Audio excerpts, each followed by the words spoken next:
Hello and good afternoon, everyone. Welcome to MicroKey's Fiscal Fitness webinar, part 3 of 4.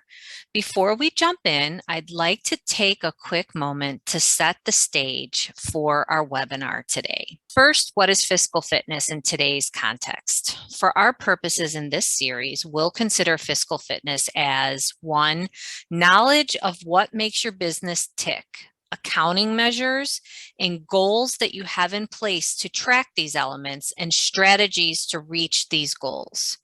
2, a process to continuously improve the productivity and efficiency of your operations and back office management to increase your scalability.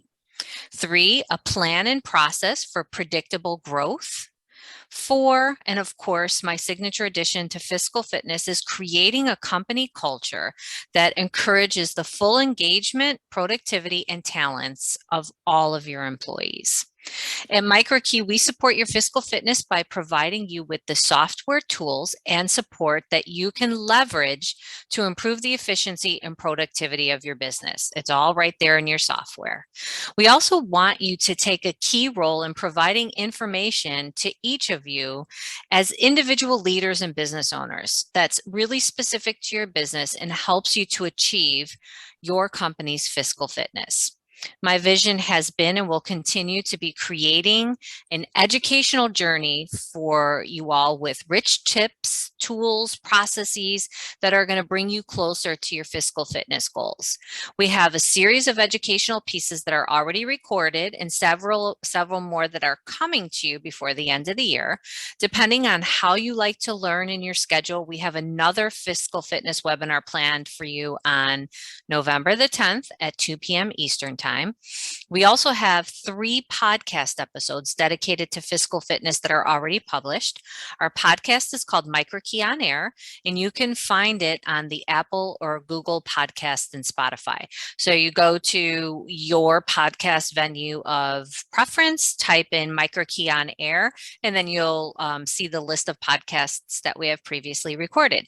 Now, admittedly, some of the first ones may be a little bit rough, but we started getting a little bit better with the process as we went along. So bear with us on those first couple ones. It doesn't diminish the really rich information that we've gotten from our guests. Last but not least, we are offering blog posts on microkey.com. So if you go to microkey.com, under the company menu, select blog. These are there to help you to bring to life in your business the different fiscal fitness concepts that we've discussed in the webinars and the podcasts. We hope that you really benefit from these and that you'll join us on this journey to fiscal fitness. So now that I've set the stage, I am delighted to introduce a longtime MicroKey partner, Mitch Reitman. Today, we will explore with Mitch how we as business owners and leaders can possibly take advantage of up to $30,000 in tax credits per employee. He's been in the accounting consultation business for more than 25 years and is the founder and managing principal of Reitman Consulting Group. Mitch is a well-respected and award-winning consultant in the systems integrations, security and fire alarm industry, and he has been actively involved in local, state, and national security trade associations. And he has held leadership roles on several boards. Plus, he was honored as the TBFAA's 2019 Person of the Year. That's super amazing, Mitch. We're really fortunate to have you here today to help us to figure out this complicated issue of IRS tax credits and how we can go about getting them without getting trapped into some scammers and some webs of deceit. So with that said, Mitch, thanks again and take it away. Well, great. Thank you for being here. And I love that you've all made the commitment to MicroKey and the things that MicroKey can bring to your business. And I want to tell you just a little bit about what I do, and it's not advertising, just giving you a background. I've been in the industry for almost 30 years. I was with Protection One all through the 90s. After we sold to the electric company, I stuck around for a year and then had a security company with a friend of mine that had 14,000 customers. We sold it in 2001. I didn't know what to do. So I hung up a shingle doing accounting only for security businesses. They told me I was crazy, and here we are 20 years later, and I've got 300 clients. And very early on, I set up a partnership with MicroKey. I can see that that was the premier software in the industry. Atlee and Victoria and I met back in 2001. We've grown the GL part and the accounting part of the software so much now that I don't even hear from MicroKey ever anymore. I'm very happy what they've done. It's been great. So we do general accounting and tax preparation and representation.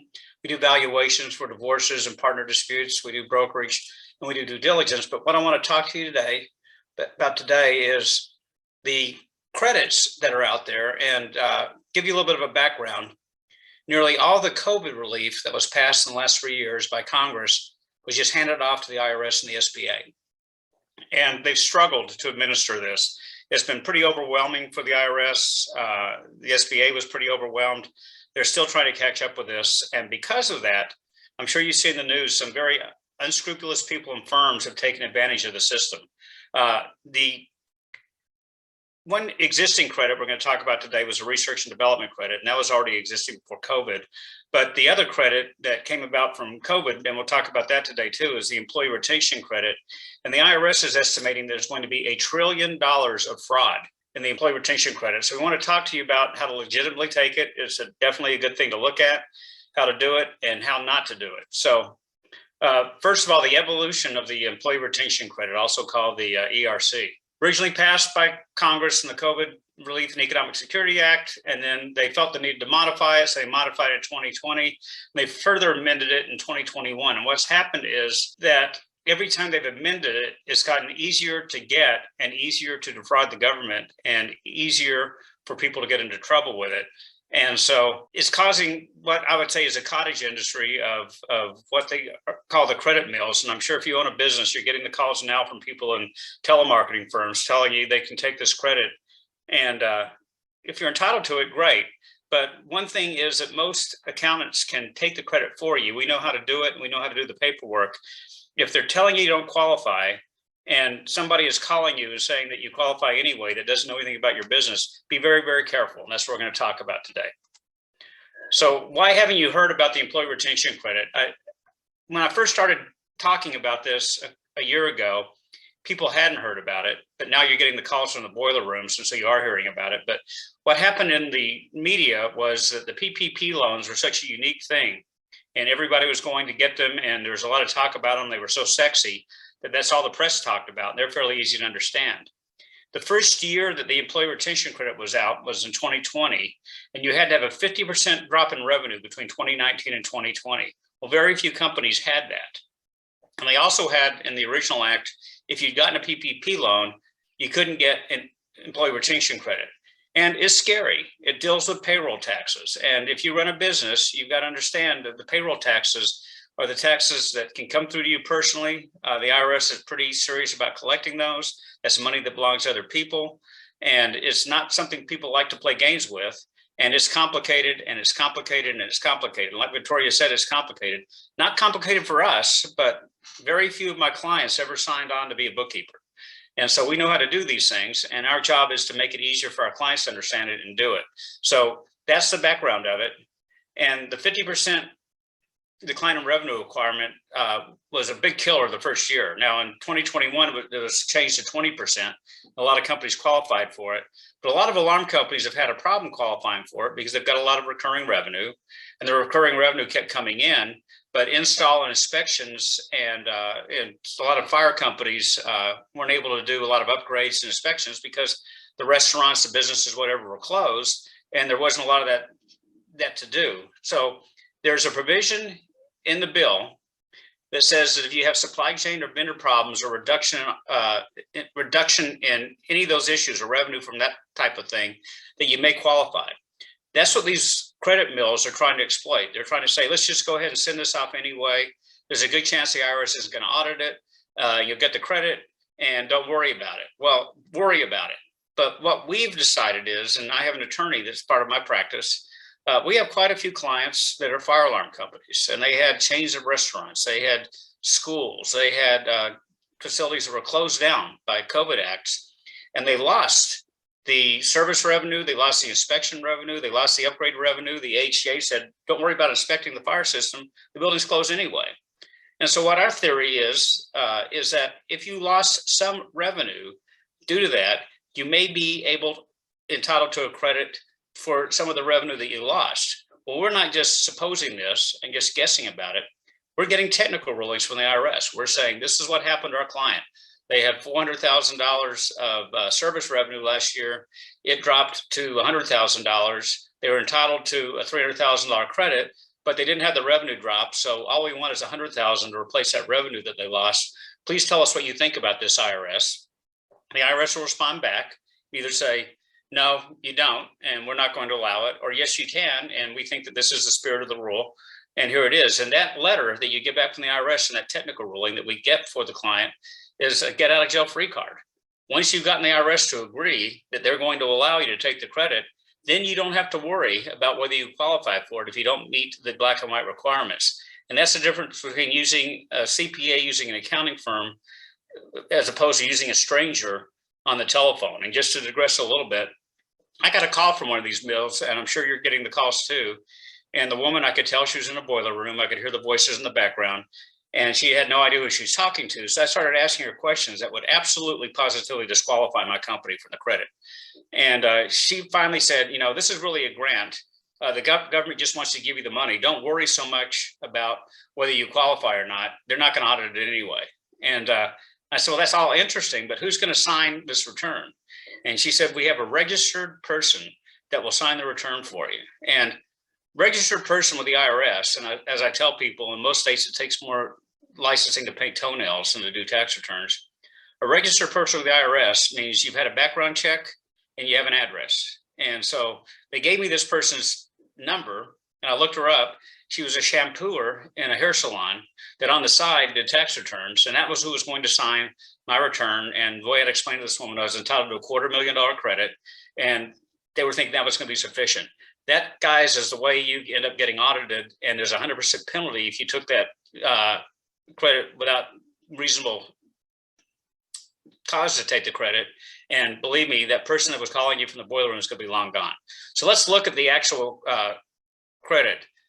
You know, if you're saying your accountant told me you couldn't get a PPP loan or employee retention credit, they changed the rules in December 2020. You can get both, but it's complicated.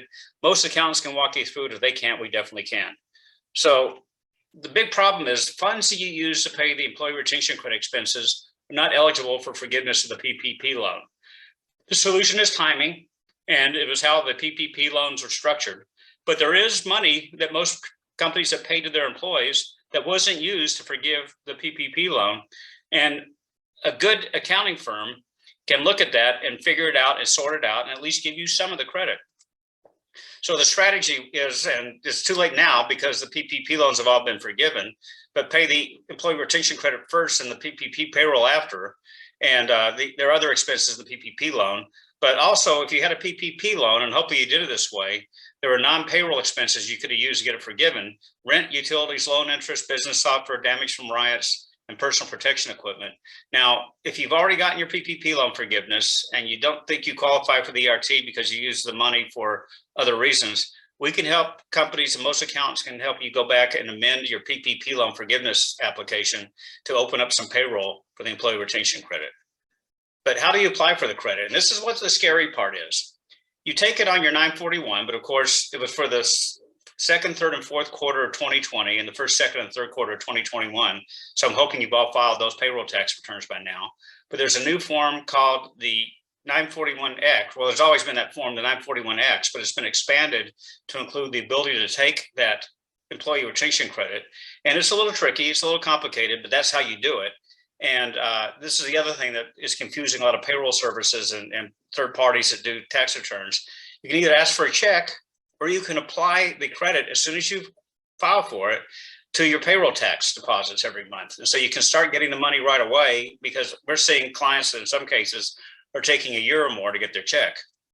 So it's complicated. And it used to be anybody that runs a business knows what the 941 is, whether your bookkeeper does it or you do it personally or your payroll service does it.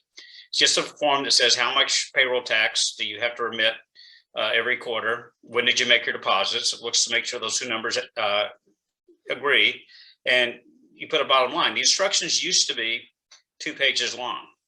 The instructions have grown to 140 pages long for how to do the 941 and 941X because of these credits. And so here's an example. And let me see if I can close my screen so I can read this off to you. It says copy the amount in column 3 to column 4. However, to properly show the amount as a credit or balance due item, enter a positive number in column 3 as a negative number in column 4, or a negative number in column 3 as a positive number in column 4. And then, of course, it ends, be sure to explain the reasons that you did what you did in the correction line on correction line 37. So to somebody that hasn't done these before, it's very complicated, and you're most likely to get a kickback. But if your accounting firm does it for you, you call us. We've done lots of them. We know what to do and how to do it, but it really is not something you want to try yourself. So the solution: document this credit as if it was about to be audited. Make sure that your preparer is knowledgeable, because many mom and pop payroll servers may not know how to do it. And that may be why you were told not to do it, because they didn't understand it. So one thing I want to explain is what the credit is in general before we go on to the R&D credit. The credit was 50% of your wages for each employee up to $10,000 a quarter. So it's pretty much, if your employee made $40,000 or less, half of their wages you could take as a credit. This isn't a tax deduction. This is money back that the IRS would actually give you. And if it was more than your payroll taxes were, they would mail you back a check. So if you had 4 employees that made $10,000 in the first quarter, that's 50% of $40,000. That's $20,000 for that quarter. Now in 2021, it went up to 70%. So that same situation would have been $28,000. And think of that if you have 15 or 20 employees, what that would have been. It's a big amount. It's a huge amount. And that's why these services are popping up offering to do it for you. But think it through. If you didn't have the drop in revenue, but you did have, say, a major customer close or something happened. I have one client, and their position is they had to replace 300 3G radios. They couldn't get them quickly enough to try to sell them to the customers, so they gave them away, and that was a supply chain issue. And they believed that they should be compensated for the $400 of revenue they lost for all those 3G radios and the extra time that it took to go out and replace them, time and labor charges. So we've done a technical ruling, request for technical ruling with the IRS. We sent it off a week and a half ago. We'll probably know by the end of October whether they're going to allow it or not. But to me, that's a legitimate supply chain issue. So think about that, and think about whether your accountants know what you're doing and explain to them what happened, because that's a legitimate reason. And in their case, the credit that they're due would be due if they had the 20% drop is about $300,000. We're saying that the situation of the radios adds up to about $125,000. So we're saying to the IRS, we could get this large credit, but we realize we're not completely eligible for it. But we would like to be reimbursed for these costs that we had over the 3G radios for $125,000. And I feel pretty confident we're going to get a technical ruling back that says we can. We'll put that in the file, and the IRS will see that when they look at the return, and it should keep them from ever being audited or ever getting into trouble. The next one, and the one that's been around for a long time, and the one that was abused the most up until then, is the R&D credit. What it's actually called is the credit for increasing research and development activities. It's aimed at high-tech companies. It's aimed at leading-edge companies. And here's some stuff from some quotes from the Internal Revenue Section 41 that show what is eligible.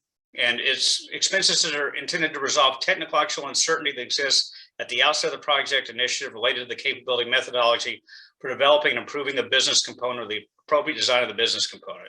It has to rely on hard science, such as engineering, computer science, biological science, or physical science. It has to relate to the development of new or improved business component, defined as new or improved products, processes, internal use computer software, techniques, formulas, or inventions to be sold or used in the taxpayer's trade or business, and substantially constitute a process of experimentation involving testing and evaluation of alternatives to eliminate technological uncertainty. So let me give you an example of one of our clients that had an expenditure of $50,000 that qualified, or $150,000 that qualified for the R&D credit. So they got a credit of $50,000 for it. They monitor a canal, and the canal runs from a reservoir to a water treatment plant, and it's a terrorist target, and it's about a quarter mile long. On that canal, there are about 600 cameras all along the fence line. And they were having issues. People come up and stand next to the fence. They lean against the fence. Animals would come up and walk along the fence. they were getting hundreds and hundreds of signals a day into their central monitoring station from events happening along that fence. And the water treatment plant said, first of all, the monitoring station said, we just can't handle this anymore, signing up our operators all day. And the water treatment said, what are we going to do about this?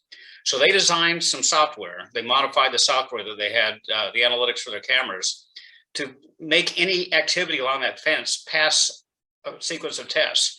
The fence has to shake. The fence has to be cut. The person has to be, it has to be a person. It has to be mass. There has to be heat. There has to be all these things.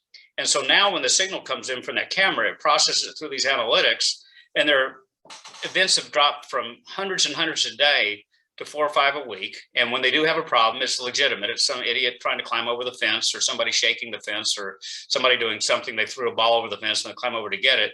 All things that do need to be dealt with, whether there's a dispatch or not, just at least be seen, and everybody's happy. Well, they spent $150,000 on that. There was no existing software that could do it, and it was a unique situation. Yes, that qualifies for the R&D credit. Let me give you an example of something that doesn't. We have a new client that we picked up this year, and they, in the last 4 years, have taken about $70,000 of credits for the R&D credit, and they're using a third-party firm that has some issues. We'll talk about that in a minute. And I asked for documentation of what these expenditures were, because it was a lot. It was a lot of their service calls and a lot of their install work, and a lot of their materials. And what they sent me back was a list of invoices that said we'll qualify. And remember, this is saying out of the box technology, a solution for something that's never been solved before, something you couldn't buy from a supplier or a manufacturer or anybody. I'll give you an example of one of the expenditures. They had a strobe light in a restaurant, and the fire marshal said that strobe isn't bright enough. We need you to put in a brighter strobe. And so they put in a brighter strobe, and they replaced the power supply, which is something I would think a fire company does on a regular basis. And of course, they ordered the materials from a distributor. They didn't modify it or change it at all. Not only did they deduct the cost, or try to use the cost of the strobe and the power supply for the credit, they took the cost of the entire service call, which included replacing some PIRs, replacing some heat sensors and stuff like that, and things that failed inspection, for the credit. That's the kind of thing that will get you in trouble. So be very, very careful about that. So this is saying a little bit more. It has to be in the United States. It has to be software. MicroKey would possibly be able to qualify for this, but if you called MicroKey and you said, hey, we really wish that you would put, add something from the, say, the street address. If you could put the suite number in front of it instead of afterward in front of it, that's really not out of the box high-tech research. But if MicroKey does a lot of the changes they've done over the years, yes, that would be. But you need to make sure that whatever you're doing it in-house, and you're modifying it yourself, and you're not buying it from somebody, and it really is technological. So what's not R&D? Research conducted at the beginning of commercial production or implementation of the business component. So you modify something that's already existing. Like the guys that put the new strobes in the new power supply, that's not going to make it. Adaptation, duplication of existing products, surveys, studies, marketing research, any of these things aren't going to qualify. So be very careful. I see a lot of companies telling you can take these kinds of expenditures, and they're going to get you in trouble. So what can you take? Wages paid to employees for the services, supplies you had to purchase to develop the product or develop the installation, research expenses paid to a third party like engineers for conducting on behalf of the taxpayer, regardless of the success of the research, 65% of the actual costs, and basic research payments paid to educational institutions and scientific organizations, 75%. So let me talk to you a little bit about what's going on with the credit mills and why you need to be careful. There's one company I won't mention that you probably all heard of, and they've connected with a lot of the alarm associations, and be very careful of any of these guys. But back in July, the FBI raided their headquarters, and they were there for 2 days with 150 FBI agents, and they rolled out 2 semi-truckloads full of information. And what that information probably was correspondence with taxpayers and tax ID numbers of companies that took the credit. And they're probably going to audit every single one of these with the 85,000 new auditors that the bill has approved. So be very, very careful about that. And another thing that's happened that's really unique is, as a practitioner, I get a list every year of what the IRS calls their dirty dozen tax scams. So these are usually some sort of offshore banking scam or some sort of life insurance inheritance tax scam or something like that. This year, they put the R&D credit on there. They're probably going to put the employee retention credit on it next year. And they said it's not because the credit is bad and not because the credit's a scam, but because of the people that are taking it or offering it to other companies to take it. And I knew that what they meant was these credit mills and these people that are doing it. They said, if you take the credit, we're probably going to audit you. If you use one of these companies and we see when their tax ID numbers show up, we're definitely going to audit you.